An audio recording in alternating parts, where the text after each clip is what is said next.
විද්‍යාලයේ සංසලාදීනේ.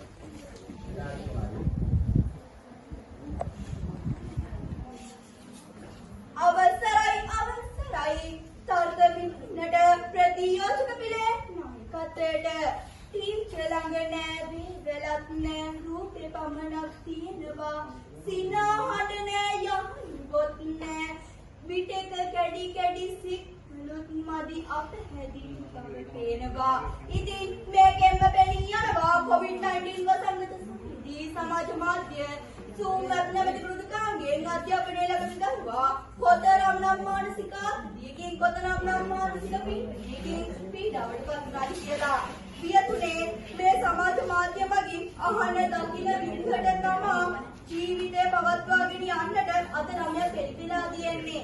ඒ වගේම තමයි දෙවනි කණ්ඩායමේ ප්‍රතියෝජක කණ්ඩායමේ දෙවනි සහෝදරයා කිව්වා ක්ලාස් යන්න බැරි වුණා නම් අපිට යහළුවෙක්ගේ නෝට් ටික සංගම දුරකථනය හරහා ඉල්ල ගන්න පුළුවන් කියලා. ඇයි අපිට බැරි? ඒ යහළුවාගේ ගෙදරකට ගිහිල්ලා අනේ යහළුවා මට ඔයාගේ නෝට් ටික දෙන්න කියලා ඉල්ලන්න බැරි? ඇයි එහෙම කරන්න බැරි? අපිට ඒක තමයි සුදුසු. සමාජ මාධ්‍ය භාවිත කරලා ඉල්ල ගන්න එක නෙවෙයි. ඒ වගේම තමයි තුන්වන සහෝදරයා කිව්වා පොතේ පින්තූර භාවිත කරලා ඉගෙන ගන්න පුළුවන් කියලා ජංගම දුරකථනයේ. මම අහන්න කැමතියි පොත්පත්වල පින්තූර නැද්ද? ඔබගේ පාසල් පෙළ පොතේ තිබෙනවා නේද ඕනතරම් පින්තූර? අපිට මේ පින්තූර වලින් ඉගෙන ගන්නට පුළුවන් නේද? ඒ වගේම තමයි ඒ තර්කයක් විදලාමාරයි. ඒ වගේමයි අතීත ළමයට මේ ජංගම දුරකථනයේ තිබ්බ ඉගෙන ගන්න නැහැ. අතීත මුතුන් මිත්තන්ගෙන් අහලා බලපුවාම අපේ ආච්චි සීයාගෙන් අහපුවාම ඔවුන් කියන්නේ අපිට ওই කිසිම සමාජ මාධ්‍යයක් තිබ්බේ නැහැ කියලා. ඉතින් මම අහන්න කැමතියි ප්‍රතියෝජක පිළෙන් ගුරුවරයෙකුගෙන් අහලා ඉගෙන ගන්න පුළුවන් තරම් අතීත ළමයා ජංගම දුරකථනය භාවිත කරේ නැහැ.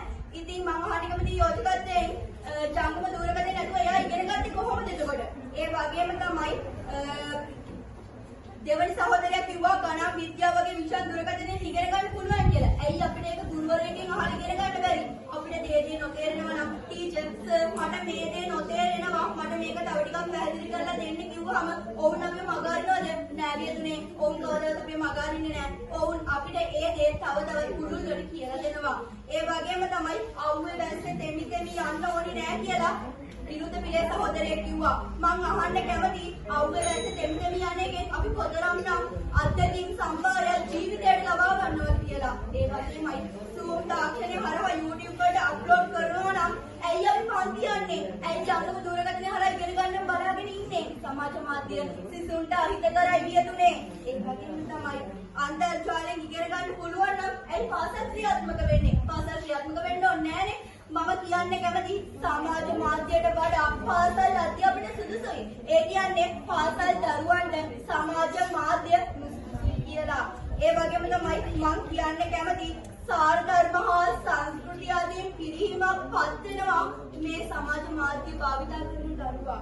ඒ වගේම තමයි ඔය සමාජ මාධ්‍ය භාවිතය නිසා සිදු වූ සියදිවි නසා ගැනීම ගණනාවක් මගේ පිළ සහෝදර සහෝදරියන් අපිට ඉදිරිපත් කළා.